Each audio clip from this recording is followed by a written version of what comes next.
Welcome to Executive Leaders Radio, your spot in the corner office, the radio show where executives share their secrets to success. Executive Leaders Radio. You're listening to Executive Leaders Radio. This is your host, Herb Cohen, and I'd like to give you a rundown of who we're going to have on the air today, including Mike Procopio, CEO of Summers Laboratories, Doug Weir, president of Bettendorf Financial, Pat Cleary, president and CEO of NAPEO, and Mitch Wienick, senior consultant of AchieveNEXT. Let's get to know our first guest, Mike Procopio, CEO of Summers Laboratories. Mike, what is Summers Laboratories? What kind of stuff are you guys doing? We make dermatologic pharmaceuticals. Tell me a little bit about what these products do and how you sell them and how large is the company and so on and so forth. Sure. We sell these products through dermatologist recommendation and prescription. The products help patients with everything from severe dry skin, psoriasis, acne, eczema. And we're a small company. We recently sold a product that was about 80% of our business. So I would say we're a much better startup than we were when I first got started with the company, doing about $30,000 a year. But we're what I would call Microsoft. And where are you from originally? I'm from Fort Washington, Pennsylvania. That's a suburb of Philadelphia. How many brothers and sisters, and where are you in the pecking order? 3 boys, and I'm the youngest. And 8 to 14 years old, what was the primary activity involved with? Was it sports? Was it marching band? Was it Boy Scouts? Was it making money? What kind of stuff were you doing 8 to 14? I would say mainly my main activity was wrestling. Wrestling. So what did you find attractive about wrestling? Why wrestling? Well, I was youngest of 3 boys, and when they explained that I would be competing against kids pretty much my own age and my own size, I'm like, this is a great sport. So you like competition. You just want to be able to compete at a level playing field where it's a level playing field. Am I correct about that? That's totally correct. Yeah. Earlier we were talking and you mentioned to me, you said, Herb, listen, I just sold 80% of our business. Why'd you sell 80% of that business?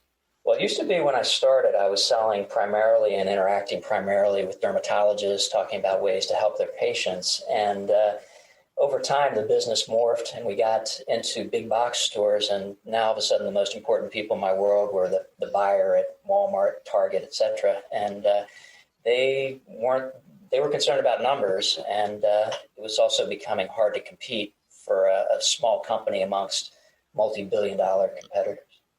Wait a minute, there's a parallel here. You told me the reason you enjoyed wrestling is you like the level playing field. It sounds to me like that's the same reason you sold 80% of the business, because you liked playing on a level playing field. And there's something about your relationships that you really enjoy with the dermatologists and others that you want to get back to. Am I reading that correctly or am I mistaken?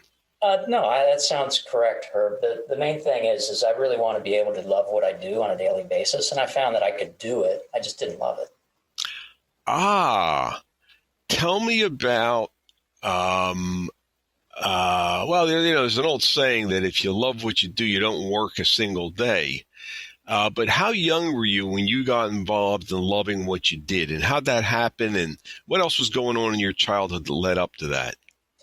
Well, I'd say that the wrestling is a great example of that, because I loved the art of the sport. I didn't so much like competing, although I was successful and captain of most of the teams that I was on.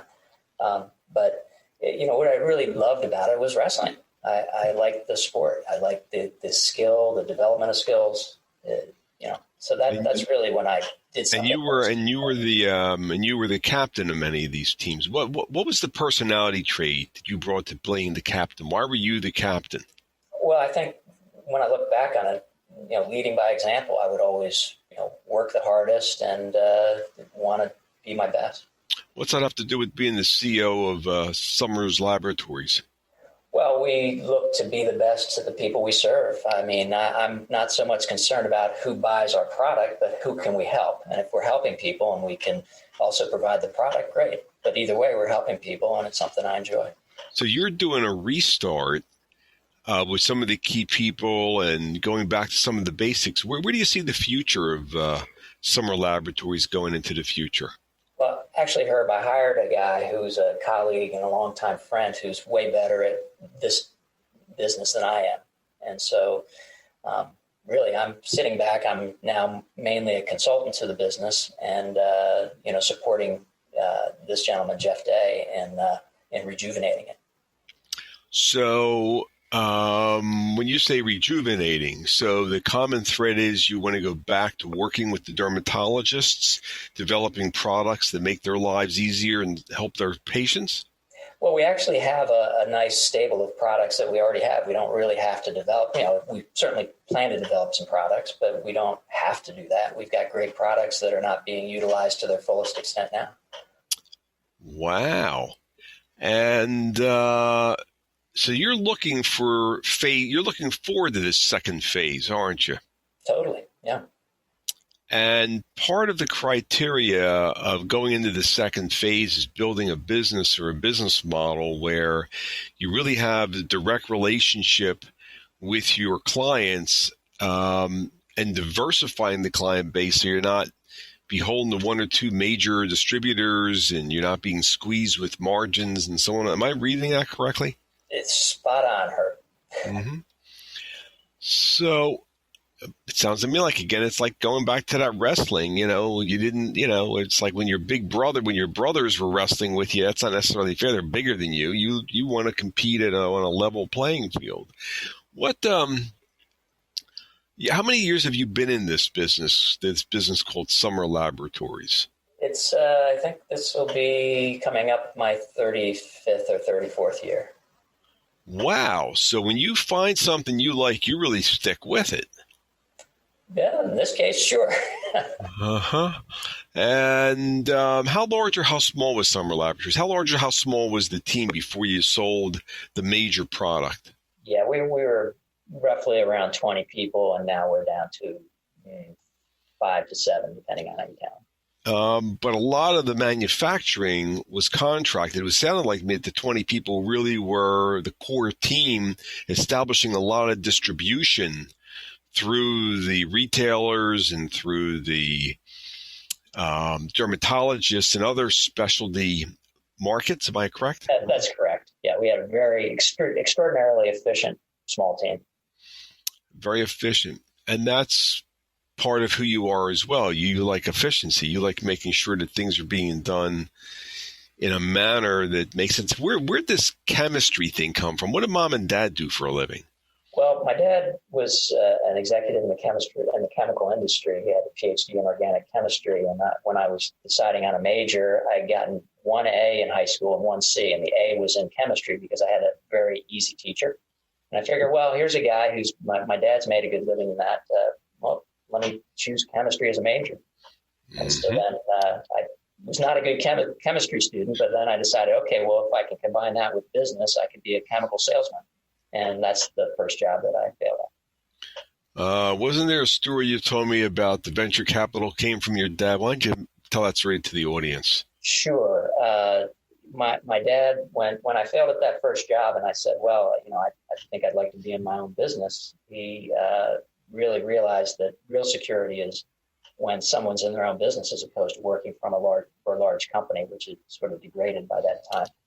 And so he said, well, I'll put up as much as it would take to send you to Harvard Business School, as if I had any dream or hope of ever going there. But I didn't want to burst his bubble on that. But he put up the initial money, and I was super successful the day that I could stop asking for money, which was fairly early on. Mm-hmm. So you really understood how to work with the dermatologists and what they needed to do in order to really help their patients. And you really enjoyed that process and building a core team around you. And did it feel like you were captain of the team, the same thing as when you were back as a kid wrestling? Herb, it never occurred to me like that. It occurred to me doing the next right thing. Just what's the next best thing, and having certain core values to help the patient. And that came through to the dermatologists who were in the same business. And, the people that I was able to surround myself with also have those core values. When you say core values, what are you talking about? What do you mean? Well, just doing the best you possibly can for the customer, no matter what the cost is, say, for that customer. So if somebody has a product that, let's say, it leaked out all over and, they need a new one, we ship it out overnight. We, do whatever it takes to satisfy that customer at that moment. The customer is always right, especially because you want to make sure that the dermatologists keep positive relationships with their clients, whatever it does to keep that chain happy, you're willing to do. Well, but really the real reason, Herb, is that's how we want to be treated. What's the website address for Summer Laboratories? It's sumlab.com, SUMLAB.com. Let me have that one more time. Sure, SUM as in Mary, LAB as in boy.com. We've been speaking with Mike Procopio, who's the CEO of Summers Laboratories here on Executive Leaders Radio. Don't forget to visit our website, executiveleadersradio.com. To learn more about our executive leaders, it's executiveleadersradio.com. To learn more about our executive leaders, we'll be back in a moment right after this break.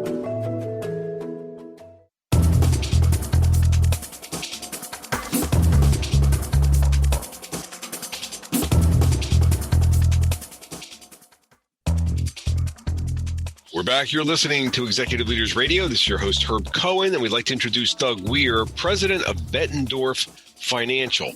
Doug, what is Bettendorf Financial? What are you guys doing?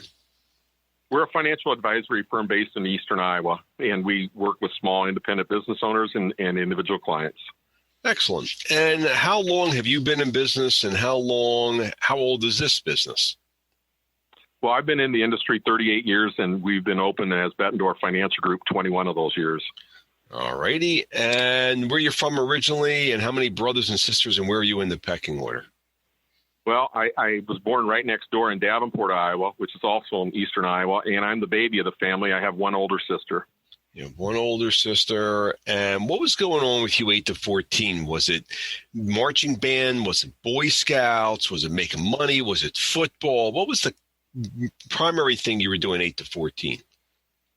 Really to look back, it was making money. I mean, whether it was working on the neighbors' cars, or it was watching their dogs when they were on vacation, or doing chores for them, I was always looking to make money, even if it was just washing their car. Mm-hmm. And didn't you tell me you grew up on a small farm? Yeah, it's a small hobby farm west of Davenport, which is small hobby farm west of Davenport. Did you have any responsibilities on that farm that you had to attend to, and you had to make sure you attended to? Oh, yeah. I had chores. What? We didn't have a lot of animals, but I was responsible for them. And usually I had one animal I was particularly responsible for that was considered mine. So it gave me responsibility at a young age, for sure. Gave you responsibility at a young age. So you had to do certain things early in the morning or late at night, and you had to do them. Am I correct about that? Oh, absolutely. Saturdays were wake up before the dawn, have a big breakfast, and then get out and seize the day, because we're burning daylight. If Dad was home from work, we were going to be outside. And if he wasn't home from work, I had a list of chores. Didn't that sort of stink because, you had to go work on Saturdays and your friends are outside playing? Yeah, it often was a big problem. So I was often good at convincing the neighbor boys to come down and help me get my chores done so that we could go play. And I don't know if that's the Mark Twain in me, but yeah. So what's this responsibility have to do with your building this organization known as Bettendorf Financial? Well, it's interesting. I look back and it was all a foundation, really. My dad taught me how to work hard.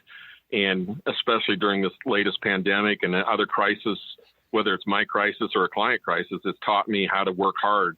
The one thing I learned is when what hits the fan, work harder. If you work harder, your problems go away. That's always what I was taught.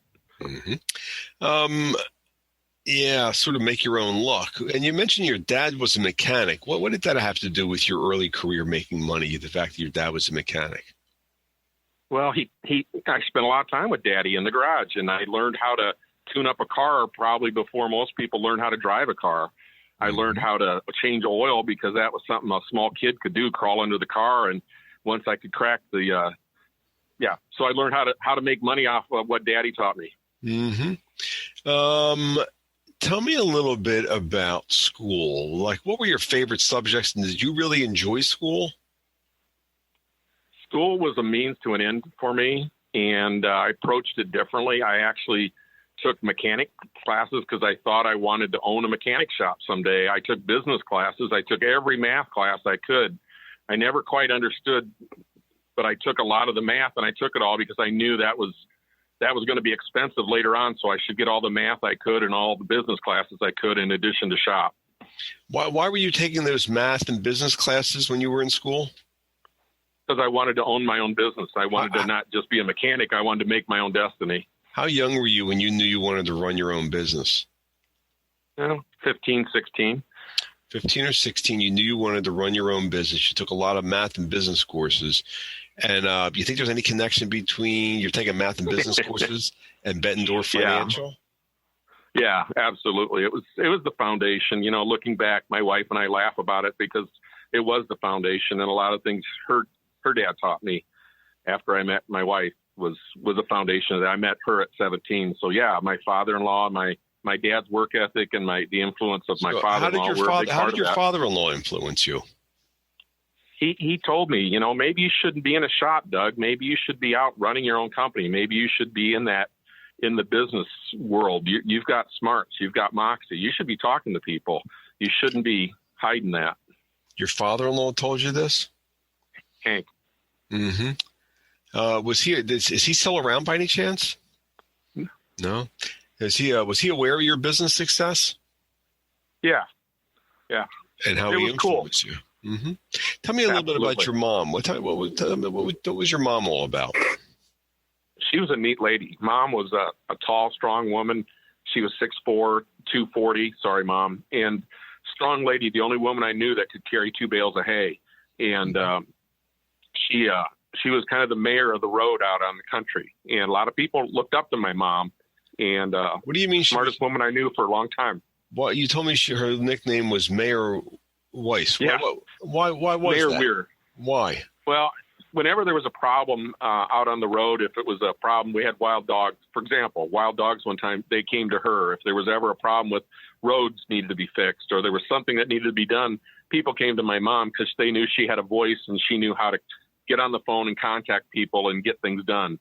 She was always that person.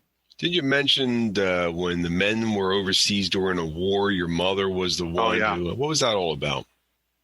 Well, during World War II, 1940 was her graduation year. So 1940s, she was working during the wartime when all the guys were away at war.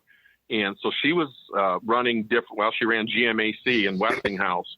She was office managers where men were normally in that place, and she ran those offices during the war. And then when the men came back from the war, she relinquished her job and decided to become a mother and to my sister and then eventually me. So it was a big part of her past. So what do you it sounds like you have a lot of respect for your mom. I'm trying to figure out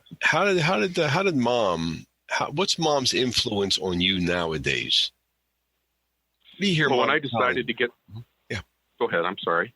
No, what's mom's influence on you nowadays? Yeah. Well, I can relate. Mom told me when I left the shop and my dad asked me why I was leaving. You know, I had a great future there and why I didn't want to be a mechanic anymore. My mom told me the story of Uncle Fred, who was a financial person back in the 1920s in Iowa. And when everybody else came to the wake with a bowl of potato salad and had their sympathy for the family, Uncle Fred is the only guy that showed up with a check. He's the one that had their financial future in order. So never be ashamed to show up at the wake with a check, Doug. And that taught me something. What did that teach you? That there's responsibility in life, and you can help people get their affairs in order and help them do the right things. Help them get help them. And the more people you help succeed, the more successful I've become. I found out I help people solve problems, and I've become very successful doing it. Wait a minute. You're telling me that your father taught you about hard work. Your father-in-law told you belong hanging out with people as opposed to machinery. And your mom went ahead and gave you the sense that helping people with their financial future is reputable. And those are the major influences on you? Yeah. Uh-huh. And tell me, your wife, what's her first name? Sheila. Yeah, what has Sheila done to you? Well, I often joke I married a special ed teacher for a reason. And I said, I found out when I was dating her that I said, honey, marry me and have my children, please. And she agreed. And so we had Andrew and then Daniel and me, Douglas. So we have the ADD handled. And if we'd had another one, there would have been an H in there somewhere. So do you discuss Bettendorf Financial and how to run the business with your wife? Oh, I don't know I don't know if I'd say I discuss how to run it, but she definitely is a support system and has been from the day I was in the business. Her dad taught her that, and her mom how to be supportive of me when I come home with my tail between my legs, how to pick me up and push me back out the door. So it sounds to me like you really enjoy being the financial support for your clients. It's just a natural role for you to assume because you're so used to responsibility on the farm and hard work that your dad taught you. And, your mom and your father-in-law tuned you into this whole world of financial planning. It sounds like this really suits you. Do you think you're ever going to retire? No, I'm trying to figure out how. I practice. I hang out with old guys that have done it or trying to do it to see what they're doing right and wrong. I bought a couple practices from old guys as they're retiring, and I help them retire, but I haven't done it myself yet. What's the website address for your organization known as Bettendorf Financial? Yeah, BettendorfFinancial.com, Betten. The biggest problem is the two F's in the middle, Bettendorf, and then financial.com. Let me have that spelling one more time.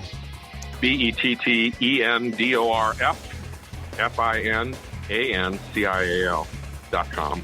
We've been speaking with Doug Weir, who's the president of Bettendorf Financial here on Executive Leaders Radio. Back in a moment, right after this break.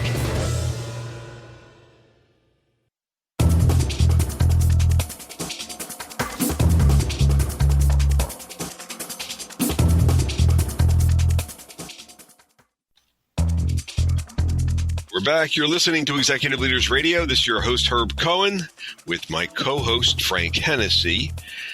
And we'd like to introduce Pat Cleary, who is the president and CEO of NAPEO. Pat, what is NAPEO? What are you guys doing? Well, Herb, it's a mouthful. NAPEO is the National Association of Professional Employer Organizations, or PEOs. And more simply, PEOs do HR for small business. Okie dokie. And where are you from originally, and how many brothers and sisters, and where are you in the pecking order? Oh, boy, yeah. I'm from Butler, New Jersey, and I am the youngest of 5. 2 brothers, 2 sisters. All right. And tell me, 8 to 14 years old, was it microscopes? Was it marching band? What was the main stuff that you were going through, like 8 to 14-ish? Yeah, well, that's a great question. We a lot of horsing around in that town, just a huge peer group of friends, and we would just play, ride our bikes and horse around. But for me, probably the biggest thing would be the high school years. I traveled 30 miles each way, uphill in the snow, to high school every day, and those probably would be. What was so special about the school you went to? Where was it, and what was so special? Yeah, I was in northern New Jersey, and this is St. Peter's Prep. It's a Jesuit boys' school in Jersey City. And it was a great education, and it was a Jesuit education, which brought a lot else with it. What was so special about this education? You also mentioned you had to travel 30 miles each way, buses and subways and stuff. So what was why did parents do that to you? And what was so special about this? Why did you want to do it? I think they wanted to get me out of the house, I think. They, again, as the youngest of 5, my dad did it. My brother did it, oldest brother. My next oldest brother did it. So it was just preordained that I would. But again, it was a good education, and it was the character exercise as well. But I think back now, like at 13 years old, I waited for the train with all the New York City commuters. I think now, like, boy, that was nuts. But didn't think anything of it then. Just got on the train and went. You mentioned that St. Peter's Prep affected your character. What are you talking about? Well, Jesuit education is a sort of a complete education in the sense that, they talk about men for others, that they were very clear that your job was to impact the world around you in a positive way. Wow, give me that again. What are you talking about? If there was, we were a school that was very, very active. In those days, Jersey City was not the place to be. Where we were was the Puerto Rican barrio, incredible poverty in that area.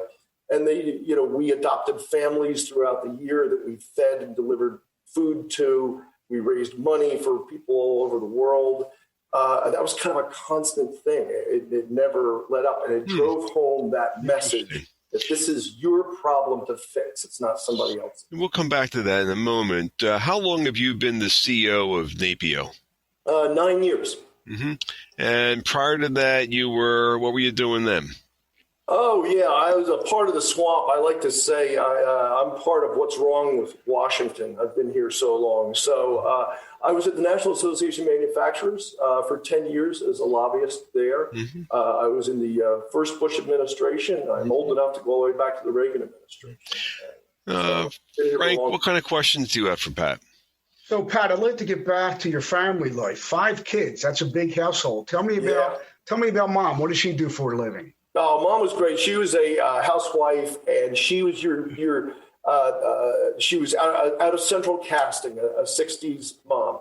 And there was breakfast on the table every morning. I was a walker. There was lunch every day at noon, and there was dinner with meat, starch, and vegetables, and dessert every night. And beds were made. Oh, like that was it. Sounds like she was running a business day in, day out. How about Dad? What did Dad do for a living? Dad was a grocer for a big chunk of his life. He sold the grocery store the year after I was born. And then he got into business, and he worked in a series of sales and management jobs in Manhattan. So he commuted from Butler to Manhattan, probably about an hour each way. Well, describe Dad. What do you take with you to work every day from Dad? Oh, boy. Work ethic. He never cut corners. He took everything seriously. He worked hard. He played by the rules. He was, definitely work ethic. He never slacked off ever. And your community in Butler, New Jersey, a lot of kids. What you do for fun? Oh man, everything. And we, I think about that. How blessed I was with a great peer network. The youngest of 5 was great. My next oldest brother, we were pals. We ran together. But then I just had this pure network of friends that every day you walk out of the house, you just go pick up baseball, pick up basketball, pick up football. Like you played, or you get on our bikes and we just ride, places I would never let my kids go today, come back for dinner time, right? That was the thing. So we always found something to do. We always, got into someplace. Built forts in the woods, you name it, dug foxholes. Pick up sports, sandlot kind of ball. What'd you learn from the community in the neighborhood? Oh boy, survival. So I guess, there was always something going on, and there were all these different factions and kind of a few different socioeconomic levels. But I think for me, it was I always kind of got along with all the different factions and all the different people from around town. And that helped on the survival side. Well, what's that have to do with your role at NAPEO? Your ability to get along with everybody? Oh boy, yeah. Well, this is it's funny, Herb. I got 250 companies, PO companies, that send me a check every year for membership, and they all have strong opinions about stuff. So our job is to move everybody toward consensus, right? And it's a political organization in that sense, right? Small p political.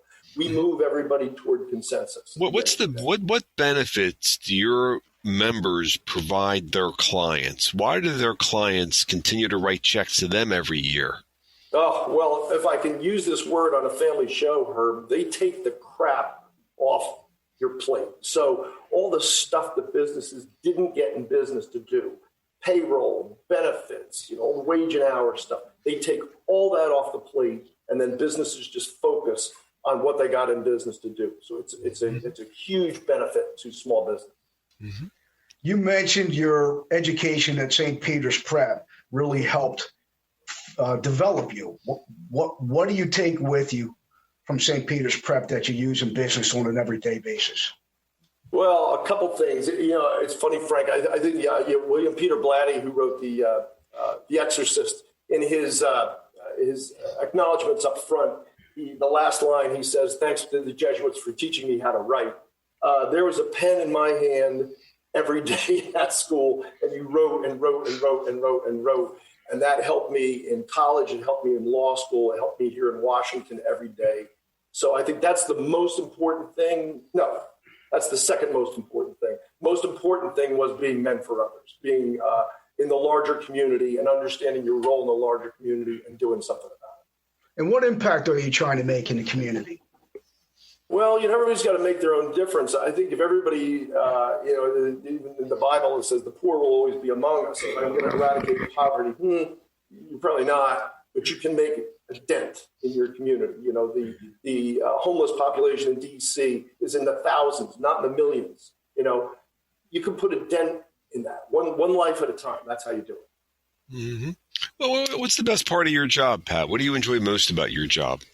Oh boy, everything. It's great. It's a great gig, and I do love it. It's a hard question to answer in that sense. I love the industry. It's interesting. It's dynamic. It's growing. It's so fun to be part of a growing industry.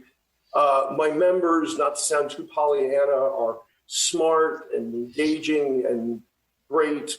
My team here the culture here is great. They're fun, also smart. Watch out for one another. It's that's at the end of the day. It's where you spend your time, the future of this industry. It sounds like it's an expanding industry because with more regulation, employers are going to need more of these services. As long as there are regulations, Herb, there will be PEOs, which is forever.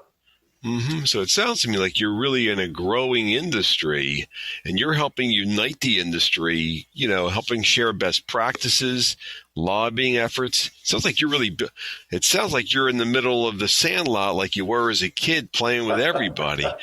What's the website address for the organization? What's the formal name of the organization? The National Association of Professional Employer Organizations. So we are NAPEO.org, and if you want to find one, NAPEO.org/find-a-PEO. We've been speaking with Pat Cleary, President and CEO of NAPEO, here on Executive Leaders Radio.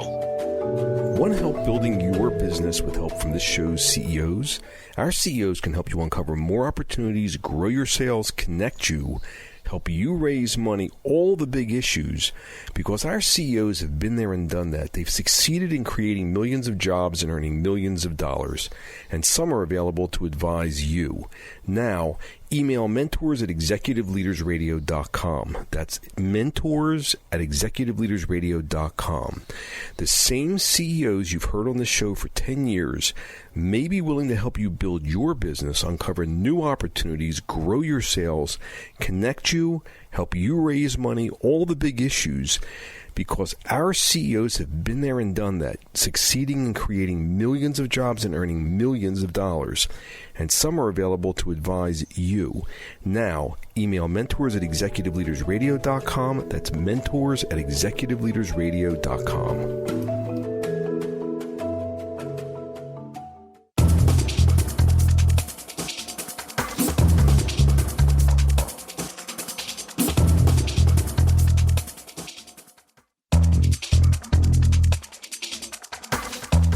Back here listening to Executive Leaders Radio. This is your host, Herb Cohen, and we'd like to introduce Mitch Wienick, Senior Consultant with AchieveNEXT LLC. Mitch, what is AchieveNEXT LLC? What are you guys doing? AchieveNEXT LLC is a company that provides human capital services to the middle market. Services such as executive coaching, career coaching, diversity, equity, and inclusion, and relational capital building. Interesting. How'd you get a job with this company? Well, it was easy, Herb. I got acquired. My company, Kelleher Associates, was acquired in 2017. But before Kelleher, where I had a very long run, I was also a senior executive and was a CEO of a public company. And then I joined Kelleher and bought that company. So you were the CEO of a public company, you bought Kelleher, and then Kelleher was acquired by this AchieveNEXT. Where are you from originally? Where'd you grow up? How many brothers and sisters, and where are you in the pecking order? Well, I grew up in Brooklyn, New York, and I'm the oldest of two boys. Mm-hmm.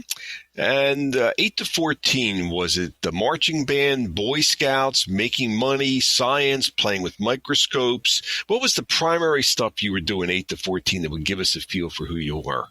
Well, at that age, my focus tended to be sports. Well, what kind of sports did you like to play? Baseball, football, and basketball. What was your favorite sport? Of the three, baseball. Why baseball? What did you like about baseball? Well, I like the fact that it was a team sport, but individuals could also shine within the team.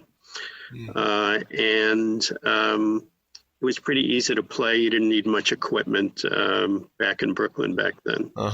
So you liked that it was a team sport and everybody had their role. What was your role on the team? What was your position on the team?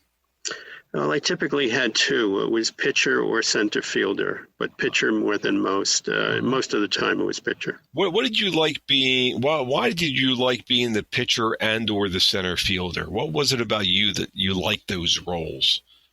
Well, typically the pitcher controls the pace of the game and exactly what's going on. And the center fielder, of course, covers a lot of ground in the outfield. So it was, I guess, while playing on the team, it was more of an influential and even control position, pitcher and center fielder.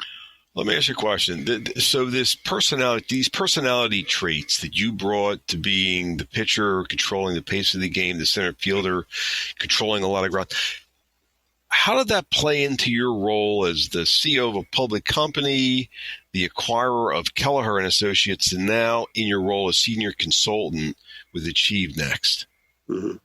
Well, some of the attributes that I think carried over were competitiveness and assertiveness. And so being in the business world, as you well know, a modicum of competitiveness and assertiveness can be very effective in being successful. Mm-hmm. But one of the things I really understood fairly early is the value of human capital. I mentioned the players on a baseball team. Well, the players in a business context are no different.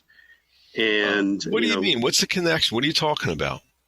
Well, the quality of those players, the dedication to the game, their ability to play well with others are all key ingredients to success in business.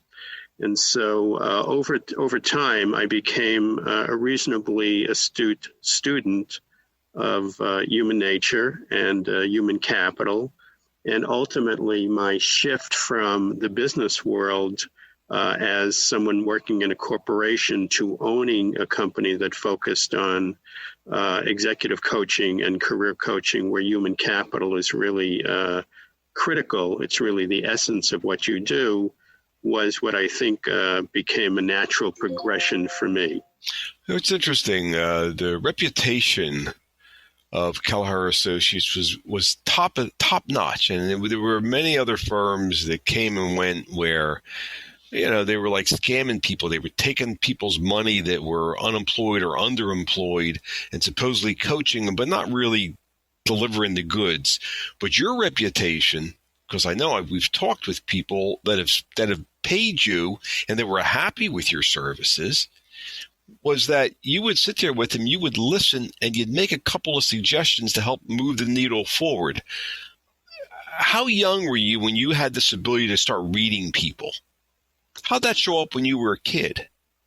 Well, I think what people would now call it would be emotional intelligence. And I think I've always been a pretty keen observer of people. And you're right, Herb. I have probably a little bit of a gift to be able to synthesize things very, very quickly after talking with somebody. When you were when you were a kid playing on that baseball team, did you have a sense of where all the other kids fit on the field, on the team? Generally, yes. What are you talking about? Give me an example. Well, somebody, of course, who could run very quickly could do well in the outfield, assuming he could catch a ball. Mm-hmm. People who are very active, tended to be very good in the infield. So that was on the field. You had a sense of where people fit. How about off the field? Did you have anything to do with helping build the team when you were off the field in the locker room or et cetera? Some influence. Typically that was more the manager, but, once in a while I'd voice an opinion that was usually pretty accurate. So your nature is to go ahead and help read the people. So do you find meaning in the gig that you've got nowadays as the senior consultant with AchieveNEXT? Absolutely. I work with a lot of CEOs and board members today about building organizations and helping people improve performance at senior levels. So it's similar Do you find that meaningful? I find it incredibly meaningful. Why? Because it helps people, it helps me bring out the best in others. It really helps them take advantage of their talents and their skills and their capabilities, and makes them better contributors over time. So it benefits the company, and it certainly benefits the individual. Can you feel when the team's working? I can. What are you talking about? Well, it depends on, a lot of it comes through how people talk about their job, how engaged they are, how pleased they are. Do they have the energy when they get out of bed? Can they not wait to get to that organization? Or, in contrast, is it a challenge? Is it a chore? Is it something that they would prefer not to do? It comes through pretty quickly. I can tell with you, you've been excited about your job for years, decades, and my guess is you still have that spring in your step, Herb. Tell me, how many executives do you think you've coached over the years, Mr. Wienick? Well, I have to say that the firm has probably coached somewhere between 2,500 and 3,000 people. And you personally? Probably, 1,000 of those people. Uh-huh. So why don't you go retire? I mean, I think you're over 60. Why don't you go retire? Because I love what I do. Uh-huh. Do you think you're ever going to retire? That's an interesting question. My wife and I debate that every so often. But, I suppose there's an old expression that I like, if you love what you do, why stop doing it? So as long as I'm capable of doing it, why not? So do you ever talk to people that you counseled years ago? Do they ever talk to you a second time? Do they ever come back and talk to you? Absolutely. Sometimes people become clients a second time, but I like to stay in touch with former clients, and we do talk periodically. Not all of them, but some of them. So as opposed to just counseling executives nowadays, or folks that are looking to get themselves tuned up into a different or a shift in their career, you're also helping boards put themselves together? Boards and also senior leadership teams that report to boards. So you're looking at it from all different dimensions. Are you able to help a board recruit other appropriate complementary board members? Well, we don't really do the recruiting, but we will help them think through the type of board member that they want to join the board. Mm-hmm. And we'll also help senior executives get ready for board work. That's part of our practice, is to help senior executives get onto boards. Interesting. So tell me, what's the website address to this organization known as AchieveNEXT LLC? It's AchieveNEXT.com. Let me have that one more time. AchieveNEXT.com. We've been speaking with Mr. Mitch Wienick, Senior Consultant at AchieveNEXT LLC here on Executive Leaders Radio. Don't forget to visit our website. It's executiveleadersradio.com to learn more about our executive leaders, executiveleadersradio.com. This is your host, Herb Cohen, and I'd like to thank our following guests for hanging out with me today, including Mike Procopio, CEO of Summers Laboratories, Doug Weir, President of Bettendorf, Pat Cleary, President and CEO of NAPEO, and Mitch Wienick, Senior Consultant of AchieveNEXT. Don't forget to visit our website. It's executiveleadersradio.com to learn more about our executive leaders. Thank you for joining us today, and have a nice day. Bye-bye.